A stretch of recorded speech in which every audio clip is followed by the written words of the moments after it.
A beef between two titans of the New York music scene hits the sex trafficking and racketeering trial of Sean Diddy Combs. Why 50 Cent was brought up this week during emotional witness testimony. Combs and 50, they've been at odds for a long time. And now, one of them's facing the possibility of spending the rest of their life in federal prison, and the other is not holding back or hiding the apparent joy they find in that possibility happening with a guilty verdict. The lights are up, but the air is thick with shadow. This isn't a celebration. This is the moment the music stopped and the silence is deafening. For years, decades even, he was untouchable, a mogul, a legend. Sean Diddy Combs and 50 Cent. These two go back a long time. They have been rivals for a long time. And this week we learned that, at least from Diddy's side of things, this feud apparently went far beyond words.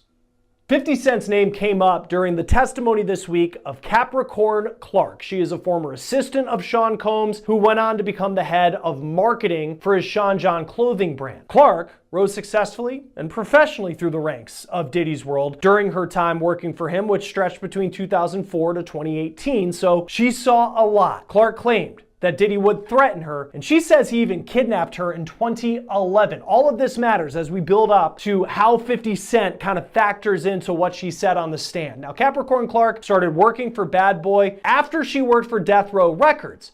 Now, that's surprising, since Death Row was ran by perhaps Diddy's most hated enemy, Suge Knight. Clark said that one of her good friends had a baby with Suge Knight, and that's how she knew him. And in perhaps the most shocking story from her testimony, Clark claimed that shortly after she started working for Diddy, Diddy and his security guards took her to Central Park after dark, and Diddy said, quote, "He told me he didn't know that I had anything to do with Suge Knight, and if anything happened, he would have to kill me." It is an allegation that paints Combs as someone who is ready to take a life. But as Capricorn Clark's testimony continued, she brought up another rival of Sean Diddy Combs and another allegation that he made an ominous threat of violence. Clark testified, when working for Diddy, they went to a press event at MTV and 50 Cent was there. And just wait until you hear what she says Diddy told 50's manager. 50 Cent's real name is Curtis Jackson. He rose to fame in the early 2000s. You might remember songs like In the Club. You might remember that he was the leader of the rap group G Unit. Now, 50 grew up in Jamaica, Queens, New York. Diddy, also a New York native. He was born in Harlem, grew up in Mount Vernon, New York, just about 20 miles away. And even though they both had success in music, they both rose to fame representing the city of New York and the rap scene there, they have been longtime rivals. In 2006, 50 Cent released a diss track about Diddy. So almost 20 years ago, this goes back a long way. And in that diss track, he says, quote, "Who shot Biggie Smalls? We don't get 'em. They gon' kill us all. Man, Puffy know who hit that expletive. Man, that expletive soft." Now, 50 is accusing Combs there of knowing who killed his friend, the notorious B.I.G. Christopher Wallace. Wallace and Puffy were incredibly close, but Wallace was shot and killed in a drive-by shooting in Los Angeles in 1997, and no one has ever been charged for pulling the trigger. This all happened during really the height of the East Coast-West Coast rap rivalry of the 90s, which involved Suge Knight, who we mentioned earlier. 50 Cent has also accused Diddy of orchestrating the murder of death row rapper Tupac Shakur, who died in 1996 in a Las Vegas drive-by shooting. This is Dwayne Keefe D. Davis. He was arrested in September 2023, and he is the only person facing charges related to Tupac's murder. But 50 Cent has continued to push the allegation that Sean Combs either knows something or did something for Tupac to end up dead,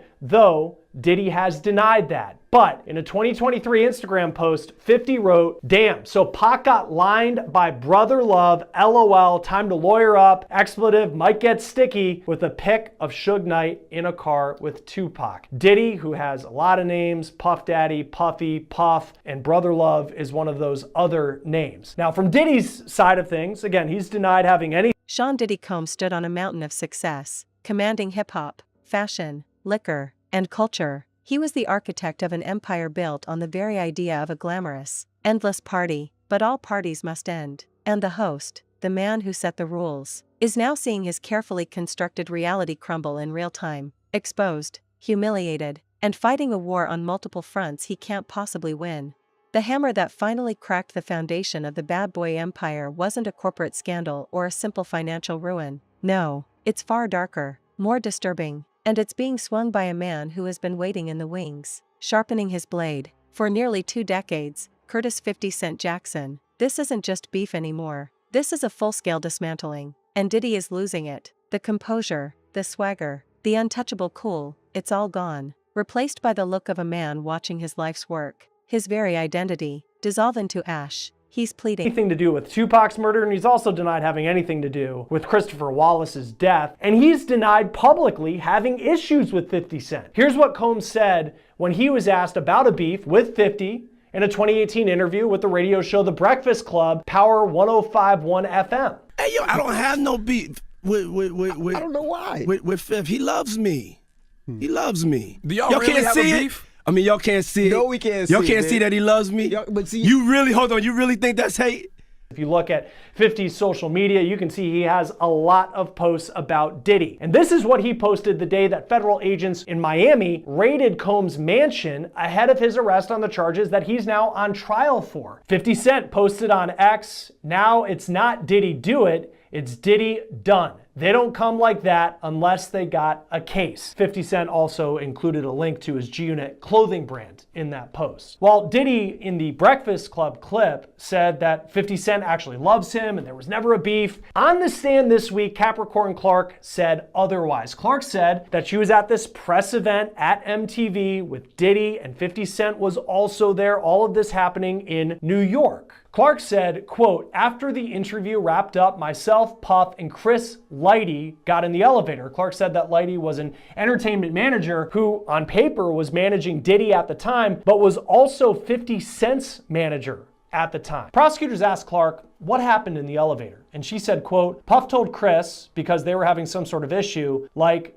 I really don't like all the back and forth. I don't do that. I like guns." The prosecutor then asked, "What's the issue with an individual?" And Clark responded, he had an issue with 50 Cent. She said Combs was very serious when he said that. In this case, it has become common to hear testimony from witnesses about alleged threats by Diddy. In fact, several witnesses have said that Diddy regularly threatened to fire people, to beat people, like his former girlfriend Cassie Ventura, and in this case, making a threat involving firearms to settle a dispute per the testimony of someone who was one of his closest associates for more than a decade. Invoking gun violence and some sort of veiled threat, that could be scary for some, but apparently not 50 Cent.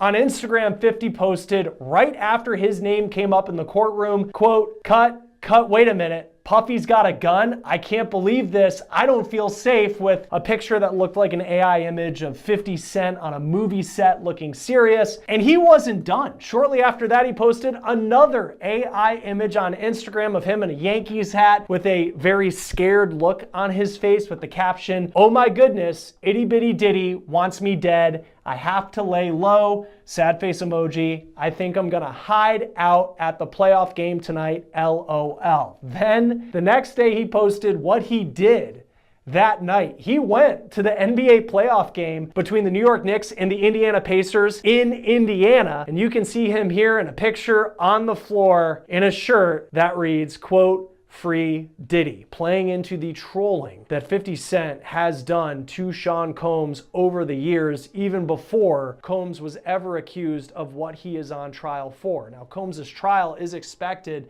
to last another month at least. He's charged with racketeering, sex trafficking by force, and transportation to engage in prostitution. He has pleaded not guilty.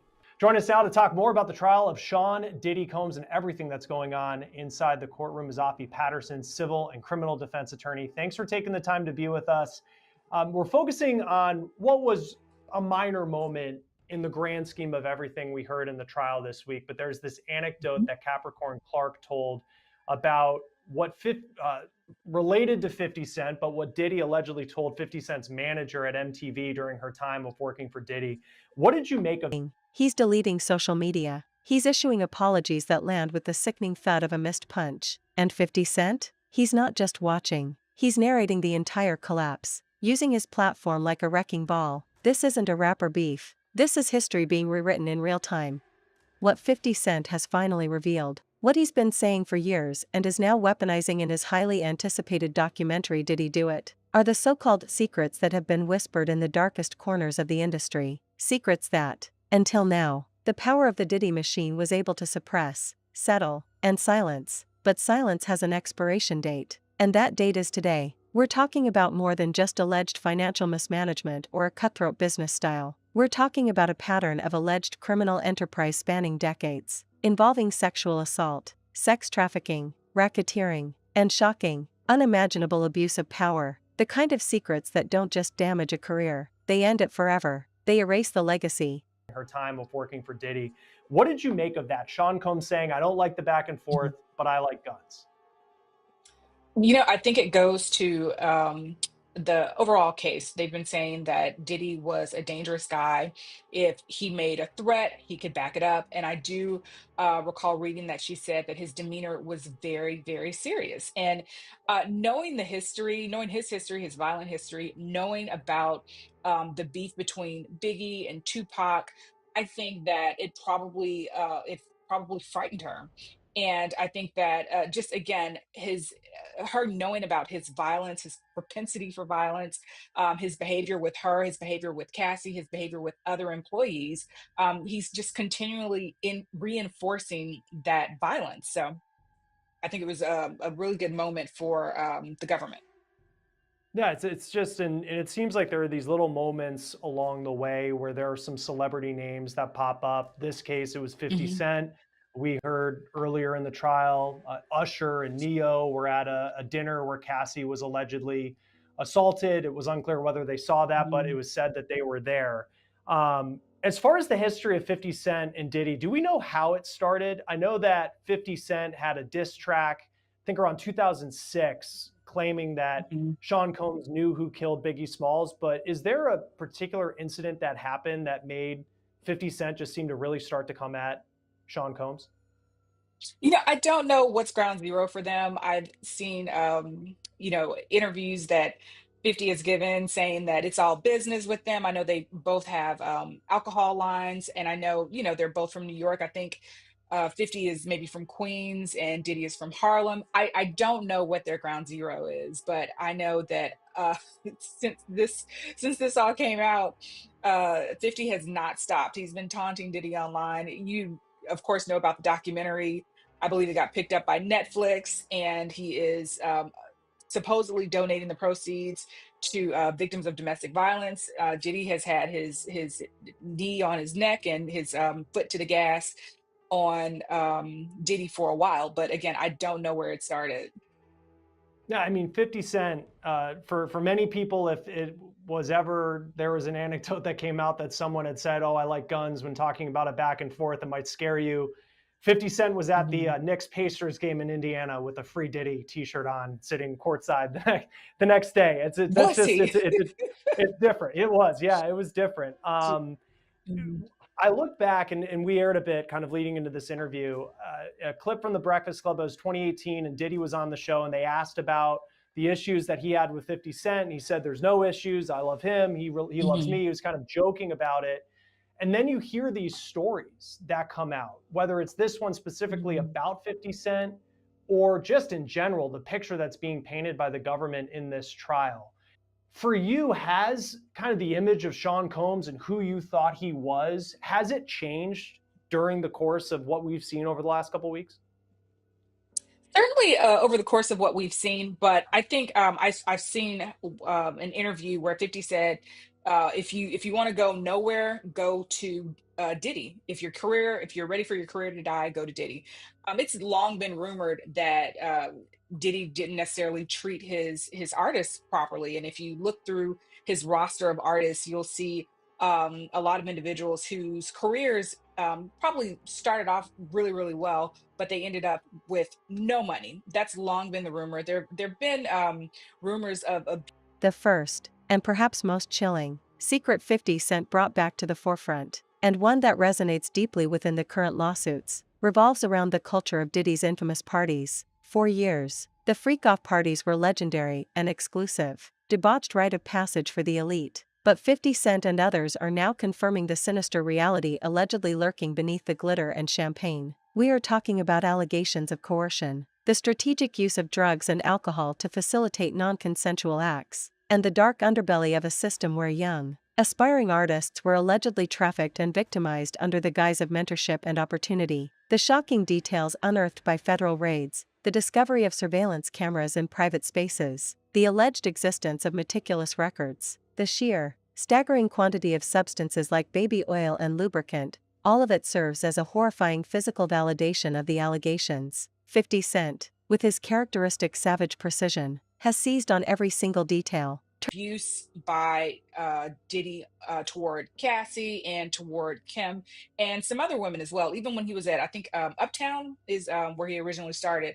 So there have always been rumors, but nothing really solidified and verified like we've had in this trial. It's been awful. I think it would be awful for anyone. I don't think his reputation is in the business world certainly will never recover. And even if he's found not guilty, his name is mud.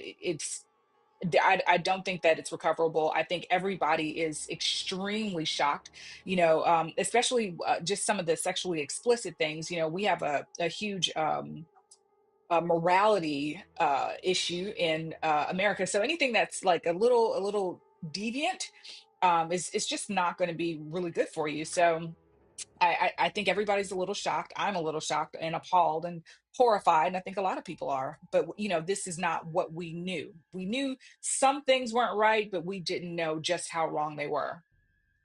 And I feel like we just knew because I mean, we all grew up, whether it was, some of the roles he had in movies and I mean, he was everywhere and then his brands were everywhere. And it's like Making the Band was such like a hit show on MTV back in the Hmm. day. And there's that famous scene where he has all the contestants walk to Brooklyn to go get, I think it was Junior's cheesecake. And he's yelling at Hmm. people. And then it seemed like everyone around him in any documentary that he did, it was like, oh, that's just Puff because he's always just so angry. And then it's just this whole other level in the trial where it just, as an attorney, I mean, how effective has the government been as you just read, and we can only read transcripts really and kind of hear from the people we Hmm. have in the courtroom, but just at this point, how effective has the government been in painting the picture of this isn't just someone who was a domestic abuser, this isn't someone who was just a mean boss, but this was a racketeer who's running a criminal enterprise. Hmm. Yeah, and I think the forced labor issue. I think they've done an excellent job with that. With the transcripts I've been reading, a lot of the people are saying that they worked for 20 hours, like that's the magic number, 20 hours straight. They, on a good day, we heard you'll get 4 hours of sleep. On a bad day, you'll get 4 hours of sleep. I think one of the what is it, a bodyguard said, if you sleep you're getting fired, like it was more rhythmical or rhythmic than that. I don't know, but you couldn't sleep around him, and I think that's what we saw with Making the Band. But again, we really didn't believe it. We thought it was for entertainment purposes. We didn't think someone could really act like this. And if an employee gave any pushback, uh they would either be terminated or they'd be threatened with reputational damage. They would be threatened with being blackballed, or they actually would be blackballed. And I think the government is doing an excellent job of proving forced labor. And on that forced labor part, because on one hand, and I found it interesting, like George Kaplan, who is a former personal assistant for Diddy, like detailed all these, you know, witnessing the abuse, he said, of Cassie. And then he was someone who would start work at 9:30 in the morning. And I think he said sometimes he went home at 7 o'clock in the morning the next day. And that's just what it was like. And he still, at the end of his testimony, said something along the lines of, he respects Diddy as this business person. In the eyes of the law and in this trial, what's the line between, well, this was a guy who just worked his employees really hard to the point of where it was a forced labor issue where he was breaking the law? So I think the perfect forced labor issue is I think Mia's testimony that we read through today, and I think it's Turning the baby oil into a viral symbol of Diddy's alleged depravity. He's not just reporting the news, he's turning the evidence against Diddy into a cultural meme, ensuring the humiliation is total and inescapable.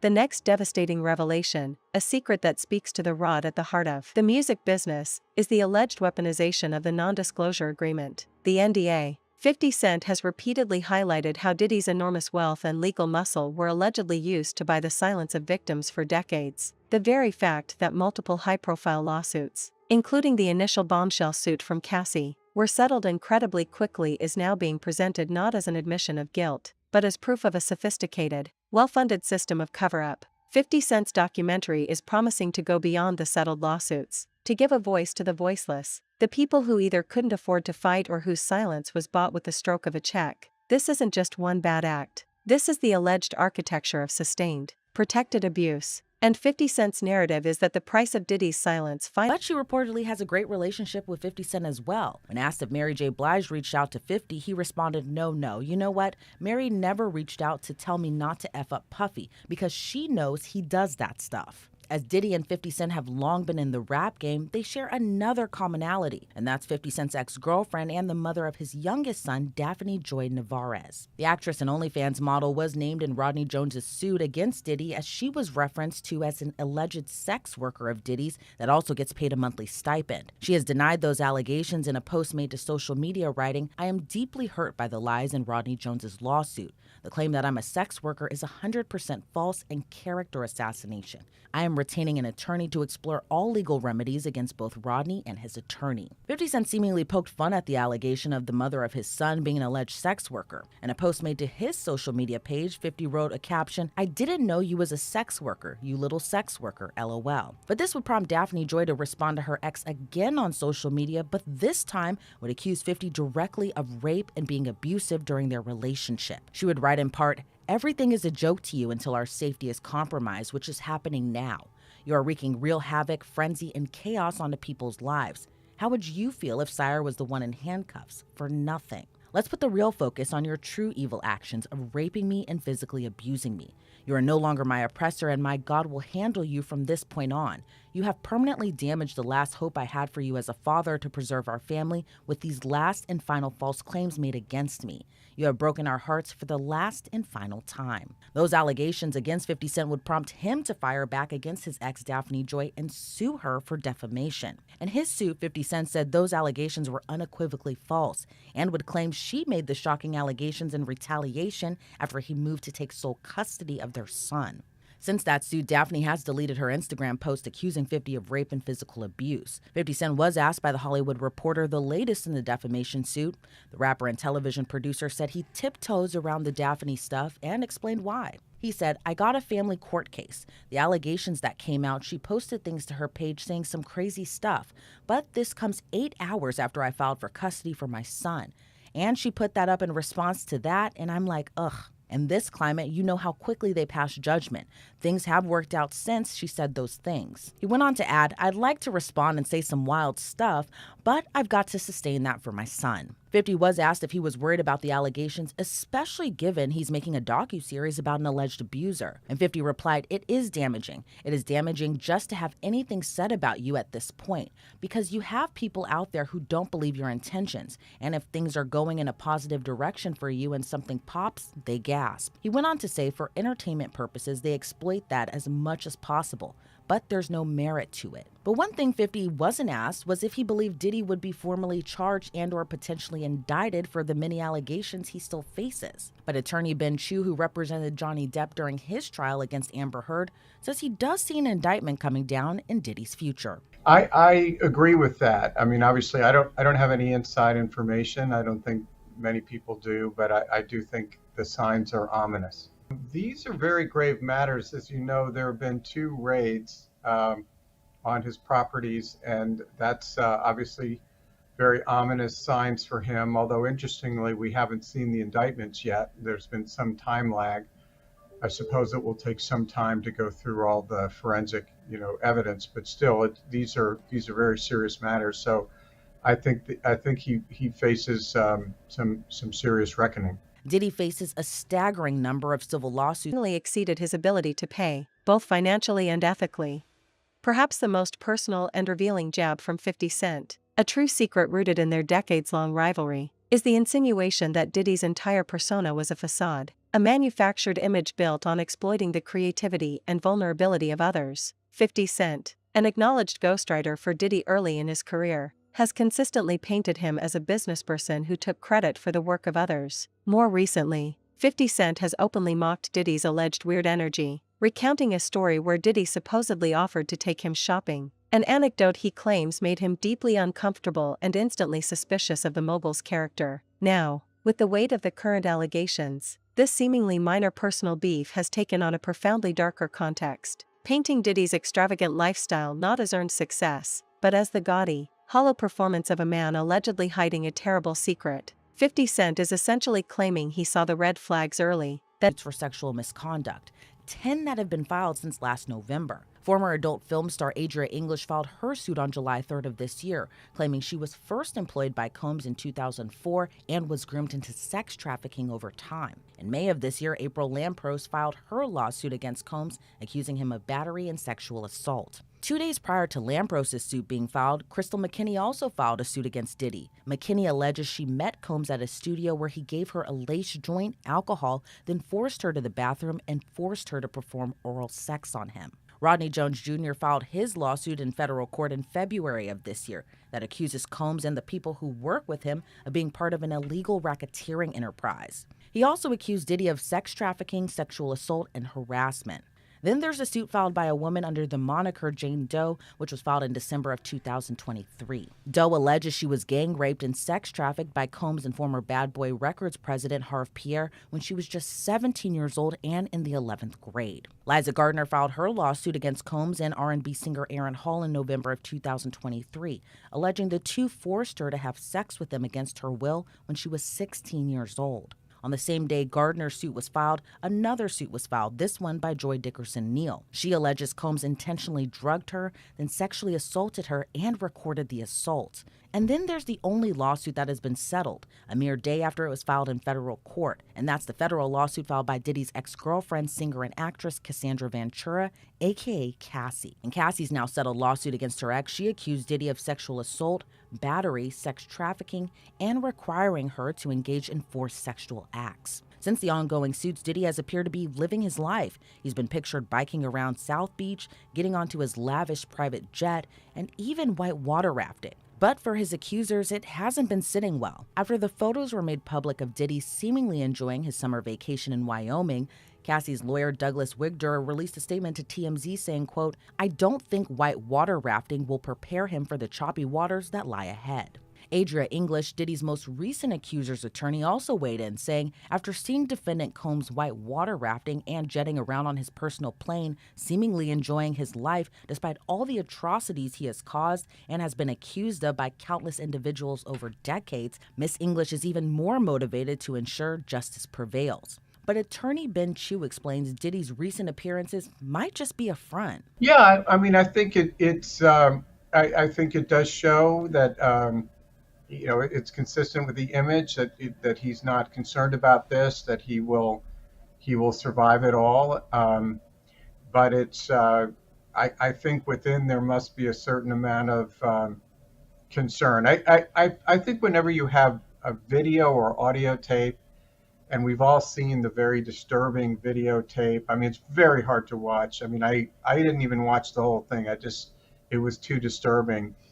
And from an attorney's point of view, as you and I can appreciate and your viewers can appreciate, it's really hard to explain away audio tape. It's almost impossible to explain away videotape. And that's just damning evidence. It almost doesn't matter what you say, because any human being looking at that is going to find that wildly disturbing. And all you can really say, I suppose, if you were the person depicted, is that he dodged the dark side of the Diddy machine, and now he is the only one truly unafraid to expose it all. He sees Diddy's panic. He sees the desperate, quickly deleted apology video regarding the Cassie incident. An apology that 50 Cent immediately labeled as a bad move and not going to work. Diddy's reaction is precisely what 50 Cent wanted, a moment of weakness, a crack in the powerful armor, proving that the man who wanted to be seen as a god is now a desperate, cornered celebrity. The ultimate secret 50 Cent is revealing is the system itself, the complicity of Hollywood, the music industry, and even politics that allowed Diddy to operate with impunity for so long. by developing a Netflix series and openly promising to donate the profits to sexual assault survivors. 50 Cent has masterfully positioned himself not just as a rival, but as a righteous truth-teller, a modern-day vigilante. The secrets aren't just Diddy's actions. They are the secrets of the entire elite class that protected him. The long-held secret about Diddy's image itself is also part of 50 Cent's takedown. 50 Cent has openly claimed Diddy was a business opportunist, a suit who took credit from the creatives, a ghostwriter on his own success. He's repeatedly brought up the weird story of Diddy offering to take him shopping, painting it as a deeply uncomfortable, boundary-crossing moment that exposed a deeper pathology. These personal, pre-existing grievances are now the filter through which the public views the horrific allegations. Diddy's swagger isn't seen as confidence anymore. It's seen as the desperate bravado of a man living a lie. Diddy is losing it because the one man he could never truly control, the one man who always spoke the uncomfortable truth, has now gathered all the disparate, dark whispers into one undeniable, globally distributed narrative. The feds raided the mansions, the lawsuits are mounting, the legacy is in ruins, and the soundtrack to Diddy's complete and utter downfall is a gleeful, relentless, 50 Cent. There is no coming back from this. This isn't just the end of a career. This is the annihilation of an icon. This is how a king falls. And 50 Cent is standing on the wreckage, lighting a cigar, ready to collect the viewership on the ashes of an empire. He listened to the whispers, and now, he's made them scream. And Diddy is finally, truly, out of time. The secrets are out. The game is over. He's done. Finished. The internet is already writing the obituary for the bad boy era, and 50 Cent is supplying the epitaph. It's a spectacular, devastating collapse, orchestrated by the one person Diddy truly underestimated.